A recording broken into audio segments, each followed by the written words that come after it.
Hello, welcome back to Savepoint, a show where we talk about video game news and topics suggested to us by you in the YouTube comments and on Twitter using hashtag Savepoint. My name is Ryan Shepard. And I'm Nick Rubio.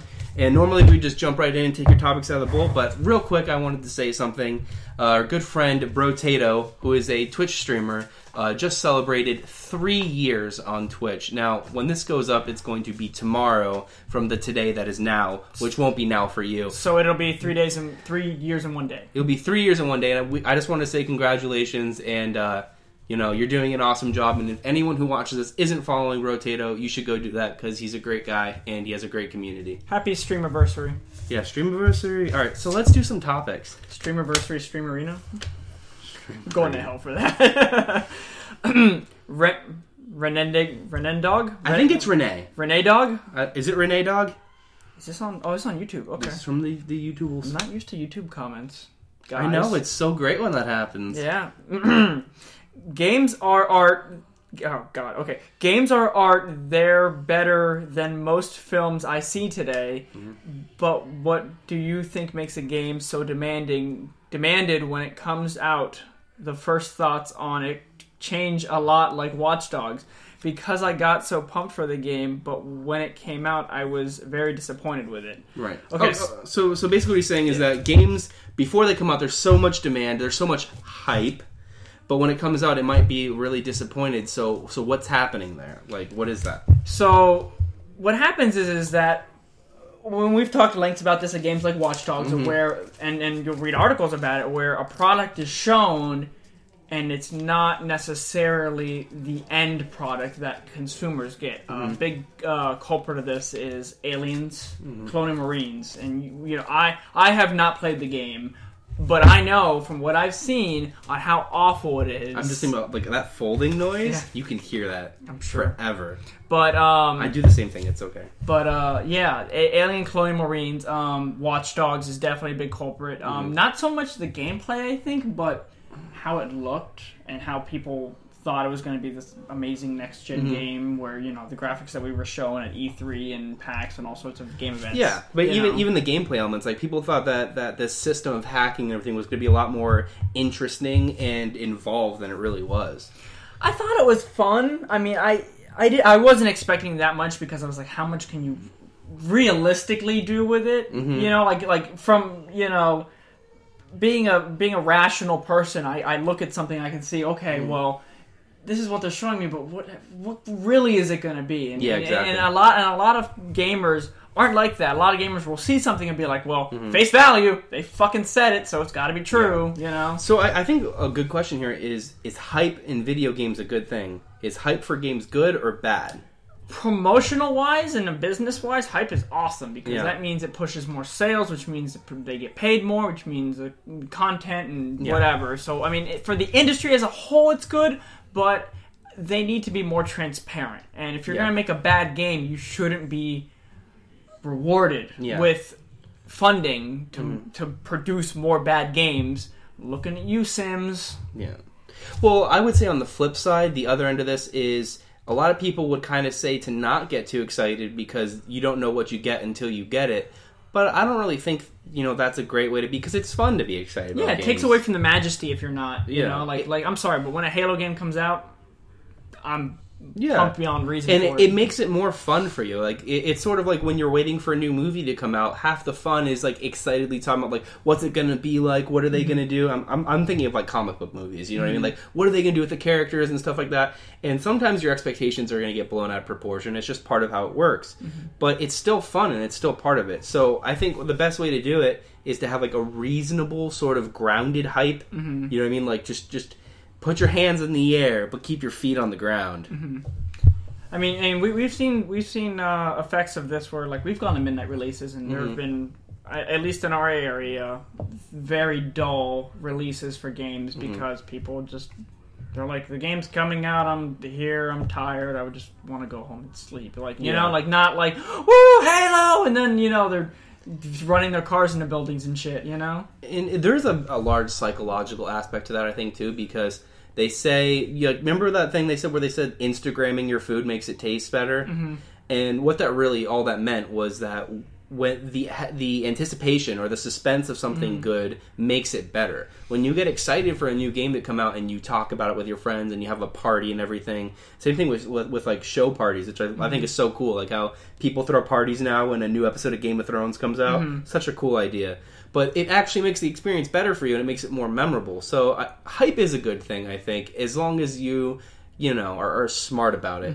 And I think we're getting a bit more tough on developers and publishers because we're catching them. We're catching them on their shit though. Like when we're seeing dev kits that aren't on actual dev kits that are some PCs, where people are catching them and they're posting them on the internet like that. Happened at Gamescom. We're still seeing them put out, oh, this is a demo for the Xbox, and it's so bad where there are pictures, and I've seen them on Reddit where they had an Xbox One setup with the Kinect and everything, the cabinet underneath, with the PC running to sort of give you this illusion, like, oh, I actually am playing this on an Xbox One. Also, heads up, guys, don't blame the companies like Microsoft and Sony for that, because in most cases, that's the developer. And even then, even with the developer, it's not even the developer, it's their marketing. Yeah. It's not the guy who's coding the game and painting the art, it's the PR department who are like, we've got to show the best thing we could possibly show to get people excited. And hype builds a weird community of angry and excited people. Like, it's weird, Yeah, it's like a sort of like, it's a form of, it's like anxiety. You know what I mean? You have this sort of anxiety of where your hopes and fears are clashing at the same time. But I hope that answered your question. Yes, and thank Renee you Dog. Yeah, thank you, Renee Dog. I hope that's what your actual name is. Maybe it's response, like Nadog. Like he's writing back to let us know Nadog in the next this video. Thank you for the topic, and let us know what your thoughts are on basically what you want out of a game and what you get and how that lines up. All right, we have another one from Scott, Compton75 Scott on Twitter. Okay. I don't know why I turned as if to show it to the camera, which is dumb because I'm just going to edit it and put it into the video later. Anyway, so he says, we could also discuss games done in a retro style versus lazy designing, which is a pretty heated question, I think. Yeah, we talked about it at some length in our last episode. And again, my whole stance on it is I'm very... not really passive, but very, I kind of don't want to look at it either way. Objective, I guess is the term. Because we don't know as the consumer what their intentions were going into making the game. This guy could have had his dream to make this game the way it looked, the way he wanted it to, and that's what he wanted it to look like to convey the story of said game. Yes. And we don't know whether it was that or he was just like, look, I got $20. I don't want to spend money on Unreal. Let's just get Unity and put this bitch together. Because I think there's probably three facets to this, right? Like you have the people who genuinely want to design a retro styled game. You have another group of people that simply can't afford to develop a more advanced and more recent looking game. And then three, you have the people who probably exist out there who genuinely look at it like, look, I can pay X amount of money to make this game and see X squared as a profit. You know what I mean? There are people who think they'll use it as a cop-out, is what I'm saying. There are definitely people out there who will use the cop-out of retro style to put out an inferior product in order to rake in money. I think the way that you can spot this is the way the game is marketed. If they throw it in your face at how it's a retro game, then I feel like it's sort of...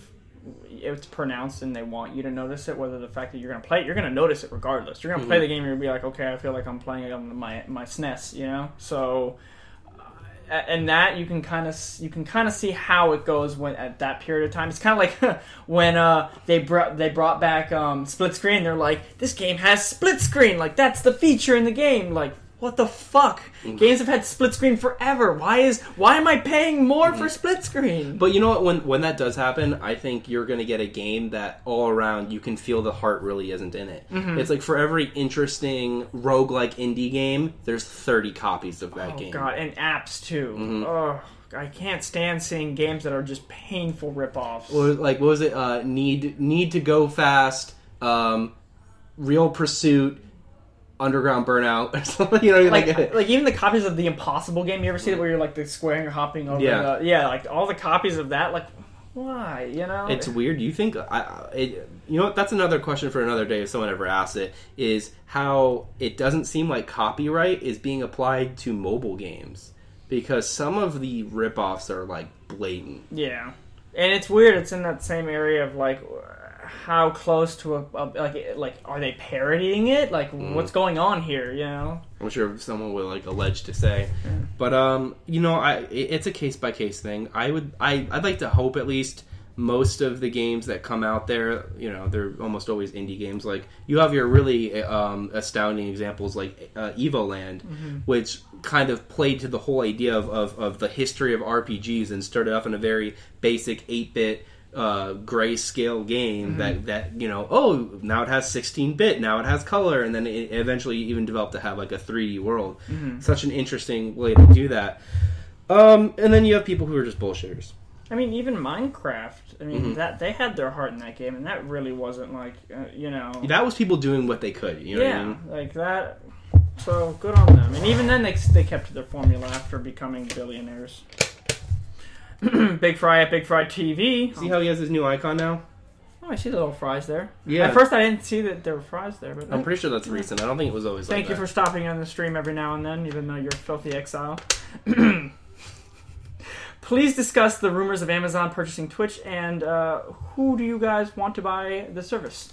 Well, it's too late. It's not a rumor anymore now, is it? They bought him! Woo! I don't think it's going to be too much of a big deal. I think if they're smart, they'll do what they said they're going to do, and they're going to own it and reap the rewards. You know what I mean? Like, Twitch will have more money now because they just got backed by a major company.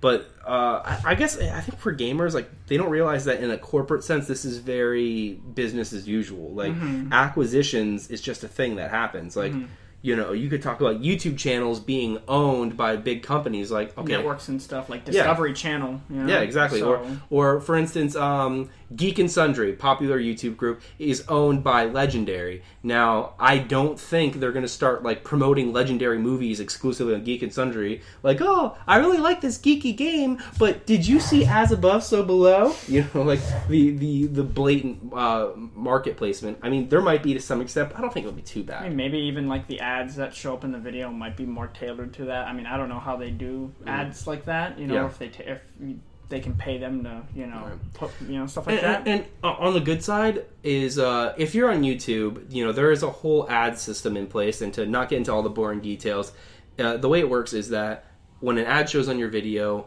Google gets a cut from someone seeing it, and so do you. But there are... The viewer does not... Well, whoever the person is. I'm just saying the objective person, the person who's creating the video. And multi-channel networks, people who work inside YouTube but are not YouTube, can give you better deals on that. And basically where I'm going with this is Amazon owning Twitch might be better for Twitch partners because Amazon might be able to negotiate better ad deals. Amazon has a very direct path of marketing because their products are sold through Amazon's website. So when Amazon advertises something, it's probably better for the seller because it's much more direct. You know what I mean? So this being the case, this might mean that Twitch partners get a better share out of the ad revenue. And that was very boring marketing talk. 101 with Ryan Shepard. That made sense though, right? No, it definitely did. And I definitely agree. I definitely feel that as long as they play their cards right, they leave it alone, they let Twitch be Twitch, and they don't cut in infomercials in the middle of streams, everything will be okay, and gamers will continue to get the great quality service that Twitch has always been able to provide when they're not getting DDoS attacked. It'd be kind of interesting also to see if they come out with a version of the Amazon Fire TV device that supports streaming. Like, because they have their game interface now, you can buy your controller. Maybe you could stream from the Amazon Fire TV to Twitch. That'd be kind of cool. I'm sure. I mean, Jeff Bezos is a smart guy. He'll come up with something like that. As far as who would we have wanted to own Twitch? I have an answer. I don't know if I told you. You go, because I want to think about mine. Okay, so I don't want a company to own Twitch. I want Kanye West to own Twitch, and I want him to rename Twitch Yaycast. And it's just his life. Like, there are no channels. All of Yaycast is just you watching Kanye live. You know, if he's sitting there eating his cereal, you watch a cereal. Better yet, maybe he has somebody who clips up the segments of his life into different channels. Like, Yay Breakfast will be a channel where you watch Kanye West eat his breakfast 24 Yay hours. Breakfast is streaming live now. Yeah, like 24 hours a day. Or maybe just when he eats his breakfast, so it's a little bit more special. Or Yay Bathroom Chat, you know what I mean? Where Kanye West is sitting on the toilet, and you know, he just has a nice little conversation with you. You know? Jesus Christ. How amazing would that be? And obviously, he does all his exclusive concerts on there, too. I can't think of anything. The only thing I could think of was, like, I for some reason I wanted Tracy Morgan to buy it. I don't know why. I feel like... Why? Because every ad would be commentated by Tracy Morgan. What the... I just imagine, like, this channel's about brooms! It's just like a room full of brooms. 24 hours a day. Like, it'd just be the most random, off-the-wall, different things. Or even James Franco and his brother... Dave Franco. James Franco would probably do some interesting things with Twitch if he owned it. Like, we're live streaming Burning Man from inside of the Burning Man. Ah! Okay, if I had to pick a company, isn't Kanye a company? he is a brand, that's for sure. Yeah. I can't think of a company. Why don't you guys let us know in the comments if you could pick a company to own Twitch other than Amazon? Who would it be, and what kind of content do you think they would create? I mean, Google would... I can't, like, even like a big... the NRA. I don't know. Look, at the end of the day, I am just happy that it wasn't Yahoo, because apparently they were in talks too. Ugh. It was Google and Yahoo. How do they have money after buying that awful, awful, awful company that is Tumblr? We just... unsubscribe. I mean, or unfollow, or... Yeah. Is there an unsubscribe button? You said the subscribe button again. Anyway, thank you guys so much for joining us in my elaborate hand gestures. And let us know in the comments what you think about all that shit we just talked about. Like the video if you enjoyed. Subscribe to our channel. And we'll catch you next time. Check us out on Tuesdays and Thursdays. Oh, yeah, we do, actually. Yes. That's a great point. Thank you. Every Tuesday and Thursday. Tuesday and Thursday, Savepoint. That's when we upload this shit if we're not lazy. Also, watch Nick on Twitch play WildStar. And other games when WildStar's not working.